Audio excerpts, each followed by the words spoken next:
नमस्कार सभी को। मैं Navneet Gautam classes of physics में आप सभी का स्वागत करता हूं।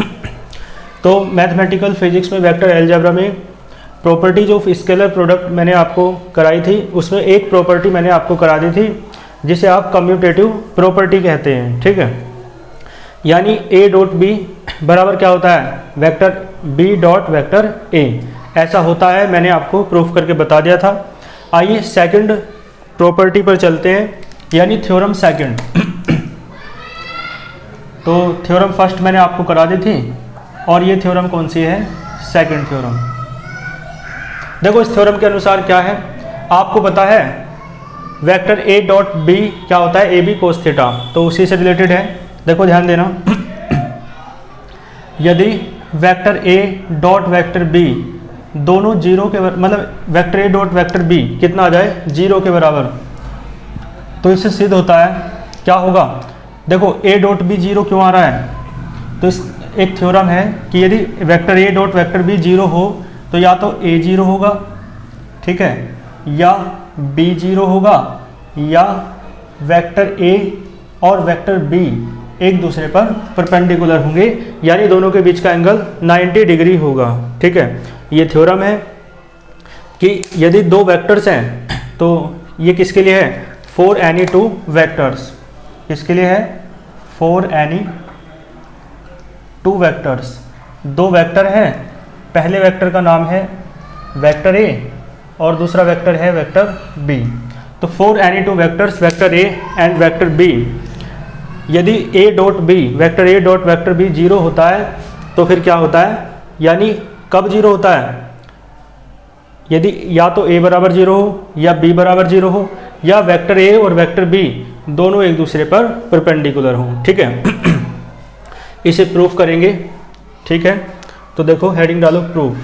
तो ये एक थ्योरम है जिसे हम प्रूफ करेंगे और ये बात दोनों तरफ से होती है। देखो यदि ऐसा है तो ऐसा होता है और यदि ऐसा है तो फिर ऐसा होता है, ठीक है। तो ये बात दोनों तरफा से है, तो प्रूफ करेंगे इसका। देखो प्रूफ कैसे होगा, पहले आप ये लेके चलेंगे, ये ला देंगे, फिर आप ये लेके चलो, ये ला देना, तो इसका मतलब है दोनों तरफा से सिद्ध हो जाएगा, ठीक है। तो देखो पहले लेके चल लो, मान लो ये if vector A dot vector B ये किसके बराबर है, जीरो के बराबर है, ठीक है। तो ए डॉट बी क्या होता है, ए बी कोस थीटा होता है, आपको फॉर्मूला पता है।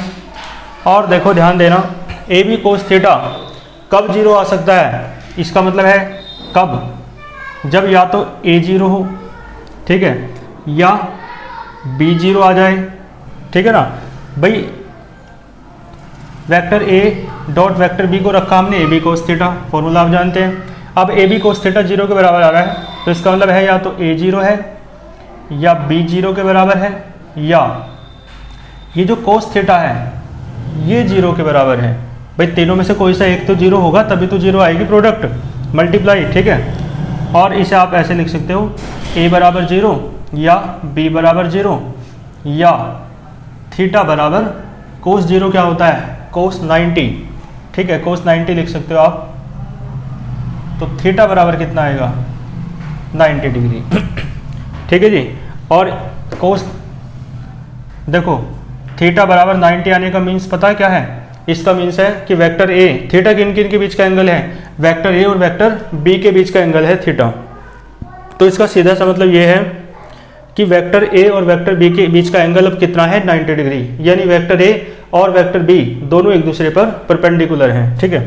तो या तो ए बराबर जीरो या बी बराबर जीरो, या वेक्टर ए और वेक्टर बी दोनों कैसे हैं, परपेंडिकुलर। तो देखो ये लिया हमने, तो ये ले आए, अब ये लेके चलेंगे, ये ले आएंगे, थ्योरम प्रूफ हो जाएगी, ठीक है। तो देखो अब ये लेके चलो, इफ ए बराबर जीरो या बी बराबर जीरो या वेक्टर ए, ठीक है, परपेंडिकुलर है वेक्टर बी के। तो यहाँ से देखो आप देखो यहाँ से आगे बढ़ाओगे, इसका अपोजिट करते चलना है बस, और कुछ नहीं करना है ना। ये बिल्कुल ऐसे ही, या इसका मीन्स क्या है, इसका मीन्स है थीटा बराबर कितना है 90 डिग्री। ठीक है भाई, वेक्टर ए और वेक्टर बी का बीच का एंगल कितना है थीटा, और वो कितना है 90, क्योंकि ये दोनों कितने कैसे हैं, एक दूसरे के परपेंडिकुलर हैं। ठीक है, तो यहाँ से आप निकाल दो, आपको ये लाना है, ये ए डॉट बी कितना लाना है 0, तो यहाँ से आप vector A dot vector B निकाल दो। क्या होता है formula, A B cos theta, लेकिन यहाँ पर थीटा कितना है 90 डिग्री, तो यहाँ पर आप थीटा की जगह क्या रख देंगे 90 डिग्री। तो आप पाएंगे vector A dot vector B आपका कितना आएगा 0, क्योंकि कोस 90 क्या होता है 0 होता है। ठीक है, तो देखो ये लेकर चले तो ये ले आए, यानी ये, और जब ये लेकर चले, ठीक है, तो ये ले आए, तो इसका मतलब है दोनों तरफ से थ्योरम आपने प्रूफ कर दी है। ठीक है, तो नीचे लिख देना हैंस प्रूव्ड। ठीक है, चलते हैं फिर नेक्स्ट थ्योरम पर, यहाँ तक नोट कीजिए।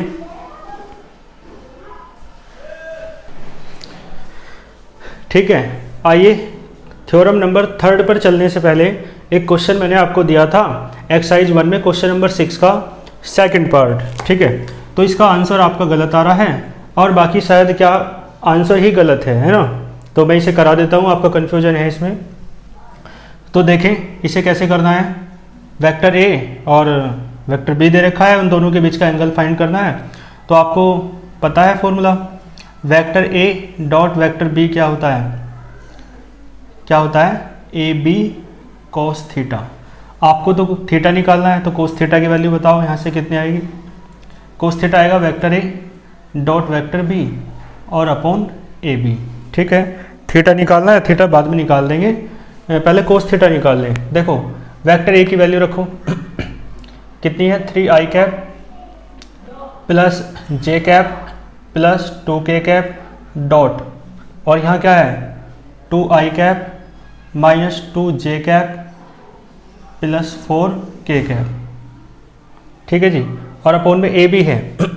आपको पता है वेक्टर ए का मॉडुलस होता है ए, कैसे निकलेगा √x² plus y² plus z², यानी 3 का स्क्वायर 9 डायरेक्ट कर दूँ, 1 का स्क्वायर 1, 2 का स्क्वायर 4, दूसरे ब्रैकेट में देखो इसके लिए 2 का स्क्वायर 4 माइनस 2 का स्क्वायर 4, 4 का स्क्वायर 16।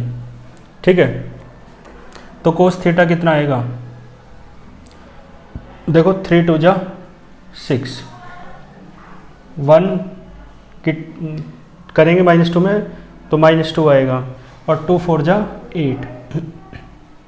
ठीक है जी, देखो 9 और 4 13 1 14 √14, और ये आएगा 16 4 20 और 4 24 √24। ठीक है जी, देखो 4 और 8 12, 12 बचा, और इस अंडर रूट को सबके एक साथ देखो 14 को लिख सकते हो 7 × 2, 24 को लिख लो 2 × देखो 12 बचा, 6 बचा, 3 बचा। ठीक है, इस तरीके से आ जाएगा, 3 दूनी 6 दूनी 12 दूनी 24 है ना, और 7 दूनी 14। तो देखो 2 और 2 जोड़े बाहर निकल जाते हैं, पेयर्स पता है ना आपको। ठीक है, पेयर्स बाहर निकल जाते हैं स्क्वायर रूट से, तो कोस थीटा कितना आएगा, ऊपर तो 12 बच रहा है, अपॉन में 2 बाहर निकलेगा, 2 बाहर निकलेगा। ठीक है ना, तो अंडर रूट के अंदर क्या बच जाएगा 7 × 3, 7 3 जा 21, 7 या 21। ठीक है, 4 3 12। ठीक है जी, तो कोस थीटा बराबर बचा आपका 3 अपॉन है ना √21, और इस √21 क्या √7 × 3 ही रहने दो। ठीक है, 7 × 3 ही रहने दिया। देखो कैसे कर रहे हैं, तो √7 अलग लिख लो, √3 अलग लिख लो, √3 से 3 √3 टाइम्स कट जाएगा, तो ये बचेगा √3 अपॉन √7। ठीक है जी, या तो सारे को अंडर रूट में लिख लो, या फिर √7 से ऊपर नीचे मल्टीप्लाई कर दो, है ना, अपॉन में अंडर रूट नहीं छोड़ना चाह रहे तो कोस थीटा बराबर आएगा 7 से 21 हो जाएगा अंडर रूट के अंदर, और ये हो जाएगा 7। ठीक है, यही आएगा बस। तो थीटा बराबर आएगा कोस इनवर्स है ना 1/7 √21, इस तरीके से लिख सकते हो। ठीक है, तो वो आंसर गलत था, है ना, ये क्वेश्चन आपका बिल्कुल ठीक है, आपका भी कुछ इस तरीके से आ रहा होगा। करो इसे नोट, फिर आगे चलते हैं थ्योरम नंबर 3 पर। इसे आप वहीं कर लेना जहाँ आपने किया होगा। आइए चलते हैं फिर नेक्स्ट थ्योरम पर। थ्योरम नंबर आपकी 3 है, ठीक है, थ्योरम 3, ठीक है। ये थ्योरम 2 मैंने आपको करा दी है, ये कौन सी है, थ्योरम नंबर 3। और देखो ये थ्योरम क्या है, ये थ्योरम क्या कहती है, ये कहती है कि यदि देखो इस तरीके से है minus vector A dot vector B, ये बराबर होगा vector A dot minus of vector B, और ये दोनों ही बराबर होंगे minus of vector A dot vector B. इस तरीके से है ना, यानी किसी एक वेक्टर के साथ माइनस हो, चाहे तो वेक्टर ए मतलब पहले वाले वेक्टर के साथ हो, चाहे दूसरे वाले वेक्टर के साथ हो, तो वो जो माइनस है ना उनकी डॉट प्रोडक्ट से, स्केलर प्रोडक्ट से बाहर आ जाता है, अदिश गुणनफल से बाहर आ जाता है। ये जो थ्योरम 3 का फर्स्ट पार्ट है ये बात कह रहा है, ठीक है। और जो सेकंड पार्ट है देखो वो क्या कह रहा है, minus of vector A dot minus of vector B, ठीक है, minus of vector A dot minus of vector B, ये किसके बराबर होता है, vector A dot vector B, ठीक है। तो ये आपकी थ्योरम का क्या है, स्टेटमेंट है, इसमें आपको कोई भी दिक्कत नहीं होगी, ठीक है जी। आइए इसका प्रूफ करते हैं। तो इसका प्रूफ करेंगे हम, चलो देखो इसका प्रूफ, हेडिंग डालो proof,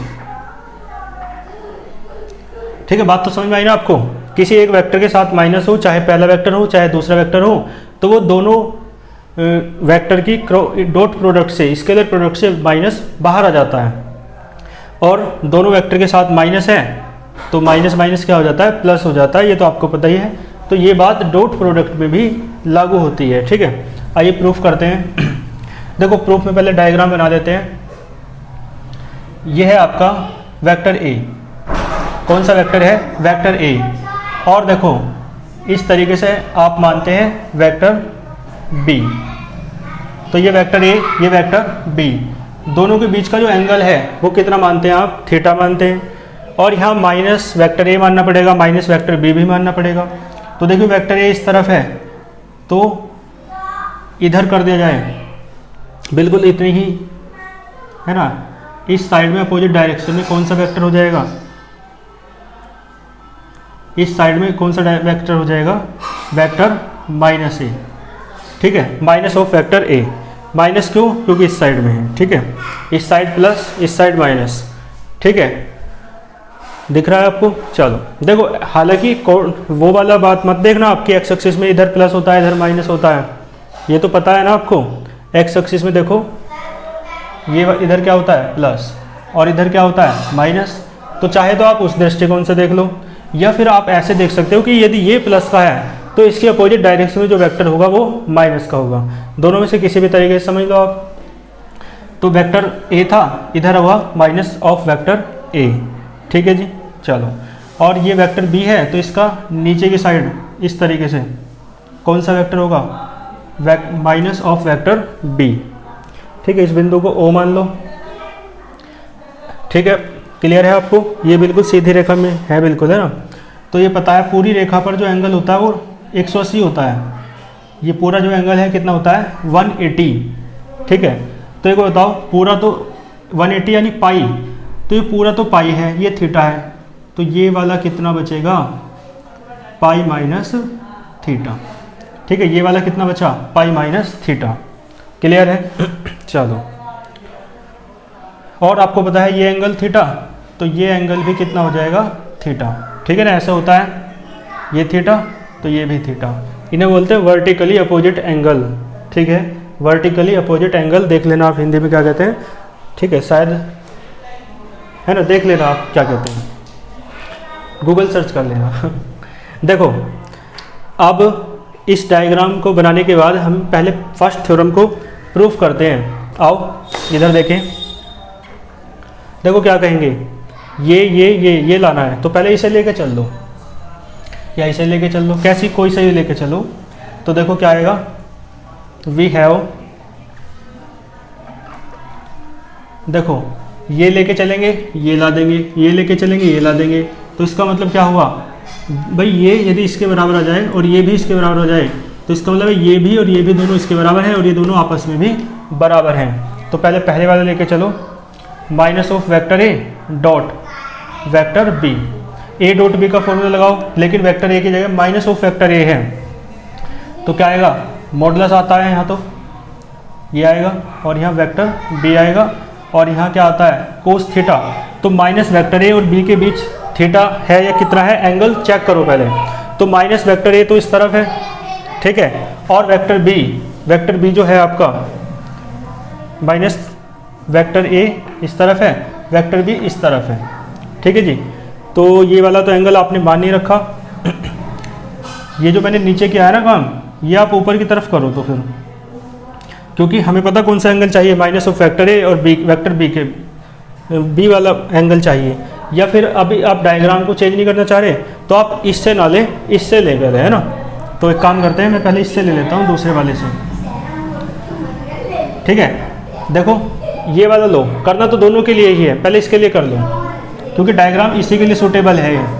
vector A dot minus of vector B, vector A dot minus of vector, ठीक है, vector A dot minus of vector B. अब देखो क्या लगाओगे, मॉडुलस ऑफ वेक्टर ए, इसका परिमाण होता है, इधर इसका परिमाण आएगा और इनटू में कॉस वेक्टर ए और वेक्टर माइनस बी के बीच का एंगल। देखो वेक्टर ए और वेक्टर माइनस बी के बीच का एंगल मैंने निकाल दिया है, कितना है, पाई माइनस थीटा है, ठीक है, कितना है, पाई माइनस थीटा। क्लियर है। तो देखो वेक्टर ए बचेगा, मैंने बताया था मॉडुलस लगाते हैं तो ये जो एरो का साइन है ये हट जाता है, और यहाँ भी देखो माइनस वो वेक्टर साइन तो हटेगा, एरो का साइन, साथ में निरपेक्ष के निशान है, मैंने बताया था निरपेक्ष के निशान जो होते हैं, मॉडुलस साइन जो होते हैं वो माइनस को ख़त्म कर देते हैं, तो बी बचेगा केवल। और यहाँ एंगल कितना है, pi minus theta, vector A और वेक्टर माइनस बी के बीच, वेक्टर ए इस तरफ है, वेक्टर माइनस बी इस तरफ है, दोनों के बीच का एंगल है पाई माइनस थीटा, तो यहाँ रखा पाई माइनस थीटा।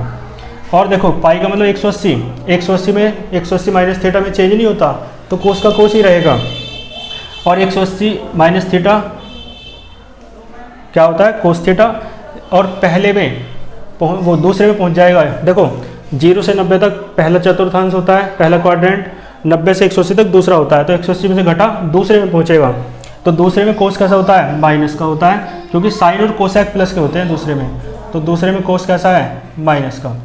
तो कोस 180 माइनस थीटा क्या हो जाएगा, माइनस कोस थीटा, तो माइनस बाहर आ जाएगा, तो minus A B cos theta. और ए बी कोस थीटा किसका फॉर्मूला है, vector A dot vector B का, ठीक है। और ये इस तरफ ऐसा कैसे ही है, तो देखो ये इसके बराबर आया, इसका मतलब है ये वाला इसके बराबर आ गया, ठीक है। अब देखो ये वाला आपने इसके बराबर ला दिया, तो दोबारा इसके लिए मत करो, सिमिलरली जैसे इसके लिए वैसे इसके लिए हो जाएगा, ठीक है। तो इसके बाद क्या लिखेंगे, सिमिलरली, यानी सिमिलरली का अर्थ इसी प्रकार करना है। तो जैसे ये आया वैसे ही वो आ जाएगा, क्या आएगा, minus of vector A dot, है ना, minus of vector A dot vector B, ठीक है। जैसे ये इसके बराबर आया ऐसे ही ये भी उसी के बराबर आएगा, minus of vector A dot vector B, ठीक है, ये भी उसी के बराबर आया।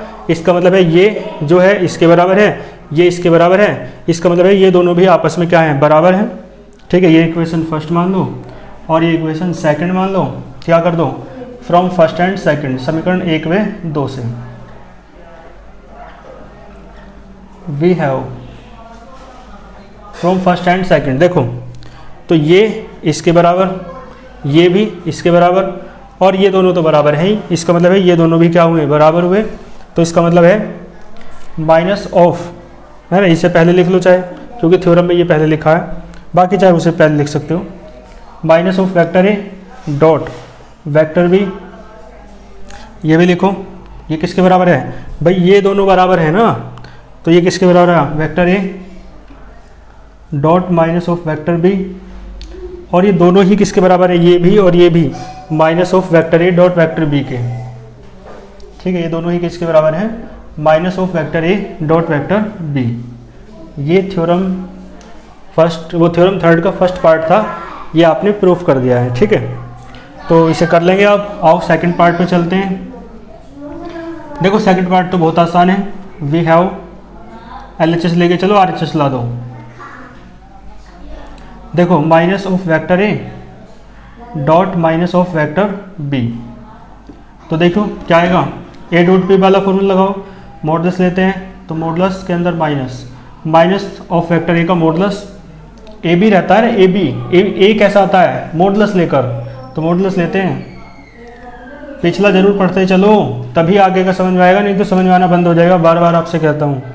ठीक है, और यहाँ क्या आएगा, cos minus vector A minus vector B के बीच का एंगल देखना है, तो minus vector A minus vector B के बीच का एंगल कितना है, थीटा। ठीक है जी, और देखो मॉडुलस के अंदर से वेक्टर भी खत्म, माइनस भी खत्म, ए बचेगा। मॉडुलस के अंदर से माइनस भी खत्म, वेक्टर भी खत्म, बी बचेगा, ए बी कोस थीटा। ठीक है जी, तो देखो minus of vector A dot minus of vector B, और ये हो जाएगा A dot B. A B cos theta किसका फॉर्मूला है, vector A dot vector B का। तो देखो प्रूफ हुआ या नहीं हुआ। ठीक है, हैंड्स प्रूफ लिख देना। चलो यहाँ तक नोट करो, फिर आगे चलते हैं। आइए इसके बाद चलते हैं थ्योरम नंबर 4 पर।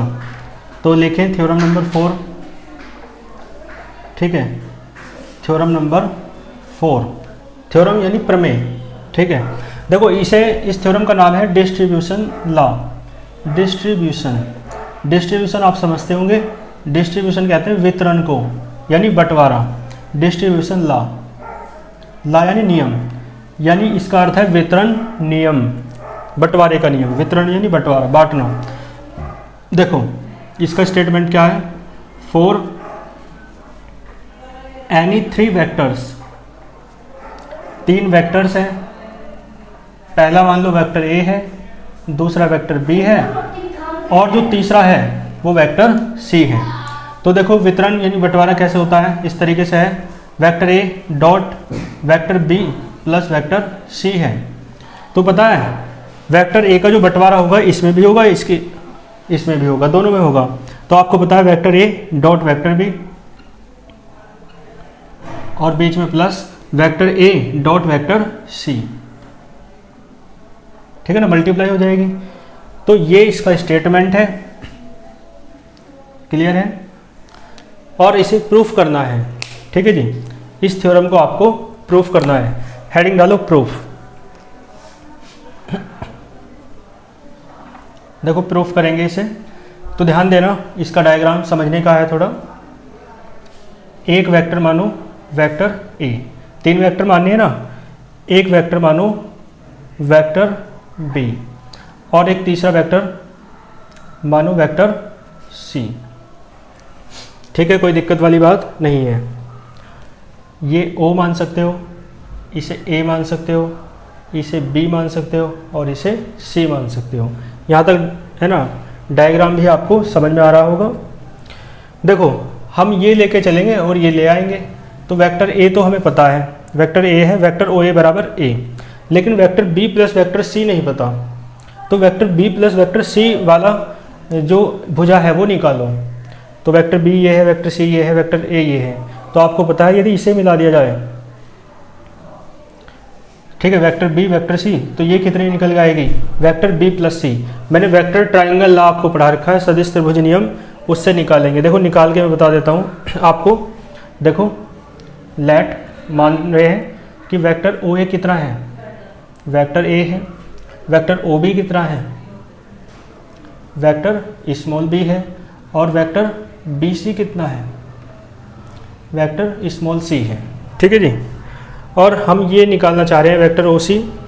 तो वेक्टर ट्राइंगल लॉ लगाओ, जैसे कि मैंने बता रखा है कि मान लो सी पर जाना है तो 2 रास्ते हैं, ओ से बी पर जाओ, बी से सी पर जाओ, या डायरेक्ट ओ से सी पर चले जाओ।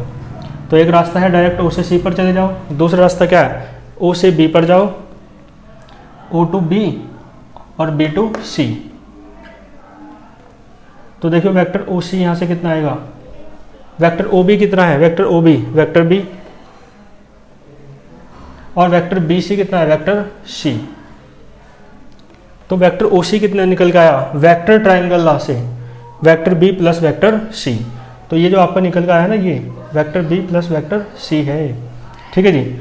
और इस ओ सी के और इस ओ ए के बीच का जो एंगल है थीटा मान लो, क्योंकि इसकी जरूरत पड़ेगी, क्योंकि इन दोनों की डॉट प्रोडक्ट कर दी है, वेक्टर ए की, ठीक है, और vector B plus vector C की।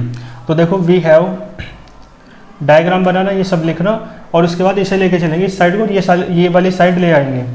तो देखो vector A dot vector B plus vector C, ठीक है जी। आपको पता है फॉर्मूला क्या होता है, देखो ध्यान देना,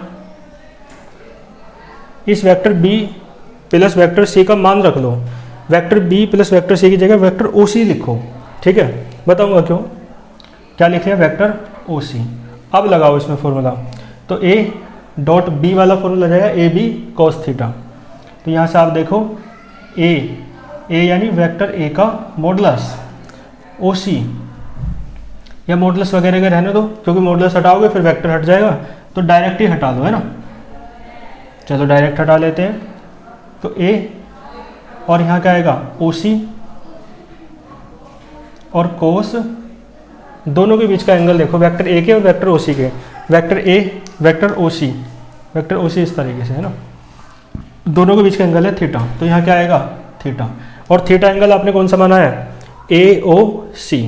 तो साइड में आप लिख सकते हो, चूंकि एंगल ए ओ सी कितना माना है आपने, थीटा, ठीक है जी। इसे ब्रैकेट में लिख लो, ओ सी कोस थीटा। देखो यहाँ से यदि आप इसे समकोण त्रिभुज बनाओ, यहाँ से लंब डालो, इस पॉइंट को एन मान लो, यदि यहाँ से आप लंब डालोगे तो ये समकोण त्रिभुज बन रहा है, राइट एंगल ट्राइंगल। तो आप देखेंगे यहाँ से आप कोस थीटा लगाओ, क्योंकि कोस थीटा आ रहा है ना, इस ट्राइंगल में कोस थीटा लगाओ, in triangle, in right angle triangle, क्या नाम है इसका, O C N, O C N में, right angle triangle O C N में आपको क्या लगाना है, कोस थीटा। कोस थीटा होता है आधार बटे कर्ण, बेस अपॉन हाइपोटेनियस, बेस यानी वेक्टर ए, ठीक है, वेक्टर ए ना कहो, वेक्टर ओ ए यानी ओ ए, ठीक है, वेक्टर में बात नहीं कर रहे, बेस यानी ये ओ ए आएगा, ठीक है, ओ ए नहीं ओ एन आएगा, ओ एन, एन तक है ना यहाँ तक ट्राइंगल, तो ओ ए नहीं आएगा, क्या आएगा, ओ एन, ठीक है जी। तो बेस कितना है, ओ एन, कोस थीटा होता है बेस अपॉन हाइपोटेनियस यानी कर्ण, कर्ण कितना है, ओ सी, ठीक है, कर्ण कितना है, ओ सी। तो यहाँ से बताओ ओ एन कितना आया, यानी ओ सी कोस थीटा कितना आया, ओ सी कोस थीटा किसके बराबर आया, ओ एन के बराबर आया, ठीक है, आपको दिख रहा है, अब ठीक है। तो देखो ओ सी कोस थीटा किसके बराबर आया, ओ एन के। तो यहाँ पे आप ओ सी कोस थीटा की जगह क्या लिख सकते हो, ओ एन लिख सकते हो, ठीक है। और ओ एन को आप दो भागों में डिवाइड कर दो, यहाँ से एक लंब और डालो, सीधा सीधा डालना है ना, ये तो कुछ तिरछा सा हो रहा है, इसे एम मान लो, है ना। तो ओ एन को आप डिवाइड कर सकते हो, O M plus M N, कर सकते हो या नहीं, देख के बताओ चित्र में। ओ एन को लिख सकते हो आप O M plus M N, ठीक है जी, ये ऊपर डायग्राम है, नीचे ये सब कुछ है। ओ एन को लिख सकते हो, ओ एन यहाँ तक के को O M plus M N, ठीक है, लिख सकते हैं। अब ओ एम बताओ क्या है, देखो ओ एम जो है, ओ एम यही तो है, इतना ये, और देखो ये जो है प्रोजेक्शन है किसकी, वेक्टर बी की, किस पर, वेक्टर ए पर, ठीक है, प्रोजेक्शन मैंने पढ़ाया था। अरे ऊपर से टॉर्च डालोगे तो इसकी परछाई इतनी सी तो बनेगी, इस वेक्टर बी की, ये, तो इसका मतलब है ओ एम क्या है, प्रोजेक्शन है किसकी, वेक्टर बी की, किस पर, वेक्टर ए पर। तो आप ओ एम को लिख सकते हो ए, और यहाँ क्या लिख सकते हो, प्रोजेक्शन, ठीक है, चलो मैं लिख देता हूँ, प्रोजेक्शन किसकी प्रोजेक्शन है देख के बताओ। प्रोजेक्शन ऑफ वेक्टर बी और किस पर है, ऑन वेक्टर ए। देख सकते हो आप किस पर है, वेक्टर ए पर है, इस पर है ना। और इसी प्रकार बताओ एम एन क्या है, एम एन बताओ किसकी प्रोजेक्शन है और किस पर है, एम एन किसकी प्रोजेक्शन है और किस पर है। एक मिनट रुकिए, हाँ एम एन बताओ किसकी प्रोजेक्शन है और किस पर है। एम एन देखो, एम एन ये है, ये वाली, ये किसकी प्रोजेक्शन है, वेक्टर सी की, और किस पर है, वेक्टर ए पर। ठीक है, तो ये क्या हो जाएगा, projection of vector C on vector A. Projection vector C की है और किस पर है, वेक्टर ए पर है। क्लियर है। चलो तो देखो इधर कर देता हूँ। इसका मतलब है vector A dot vector B plus vector C लेके चले थे, और बराबर में क्या आ रहा है, ए प्रोजेक्शन हाँ ए है बस, और यहाँ है projection of vector be on vector A. Projection का फॉर्मूला मैंने बता रखा है, क्या होता है, यहाँ क्या आता है, vector A dot vector B आता है।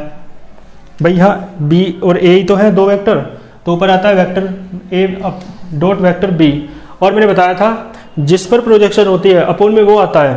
तो यहाँ पर प्रोजेक्शन किस पर है, ए पर, वेक्टर ए पर है ना, तो अपोन में क्या आएगा, ए।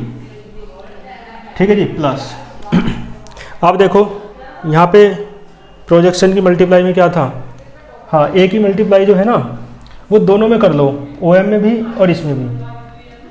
तो जो ए की मल्टीप्लाई में ओ एम में करी तो ओ एम क्या है, ये है, और ए की मल्टीप्लाई इसमें एम एन में भी होगी, एम एन क्या है, ये है। तो यहाँ ए भी लिखो, ठीक है, तो यहाँ ए आएगा।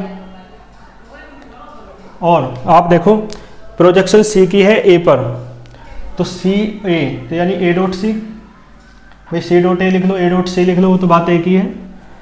ठीक है, आगे पीछे लिख सकते हैं, मैंने बताया था commutative property of scalar product. लेकिन प्रोजेक्शन सी की किस पर है, ए पर, तो ए अपोन में आएगा। मैंने बताया है जिस पर प्रोजेक्शन होती है वो अपोन में आता है। तो ए से ए कटा, ए से ए कटा, तो देखो ठीक है, जो सिद्ध करना था वही तो आया, यही आ रहा है। इसे लिख लो, vector A dot vector B plus vector C, ये आएगा vector A dot vector B plus vector A dot vector C. ठीक है जी, ये आ गया, लिख देना हैंस प्रूव्ड। ठीक है, ये प्रूव हो गया है, इसमें आपको कोई भी दिक्कत नहीं होगी। ठीक है जी, तो इसे नोट कर लेना अच्छे से वीडियो को पॉज करके। ठीक है, आज के लेक्चर में इतना ही रखते हैं, तो इसे नोट करो और अच्छे से यहाँ तक तैयार कर लो, साथ का साथ तैयार करते चला करो। ठीक है, और नोट्स बनाते चलो साथ साथ। मैथमेटिकल बुक है तो कोई पीडीएफ नोट्स वगैरह की आपको आवश्यकता नहीं है, बोर्ड पे से नोट करो बस और नोट्स बनाओ। ठीक है, चलो अच्छे से पढ़ते रहो। मेरे कहने का मतलब ये है कि साथ के साथ तैयार करते चलो, बाद के लिए ना छोड़ा करो कुछ भी, है ना, क्योंकि देर नहीं करनी चाहिए किसी भी काम में। ठीक है, हाँ मुझे डॉक्टर कुंवर बेचैन की पंक्तियाँ याद आती है। उन्होंने कहा कि अपने दामन को आंसुओं से भिगोती चली जाती है, जिंदगी रोई तो रोती ही चली जाती है, और किसी भी काम में देर ना कीजिए साहेब, देर होती है तो होते ही चली जाती है। तो समझ रहे हैं आप, इसका मतलब है बाद में समय नहीं मिलेगा, इसलिए आप अभी ही पढ़ें, है ना, साथ का साथ तैयार करते चलें। बहुत कम है रहता है एक दिन का मैटर, तो उसे उसी दिन तैयार करना लेना बहुत आसान होता है। ठीक है, तो अच्छे से तैयार कर लेना। मिलते हैं फिर नेक्स्ट लेक्चर में। All the very best.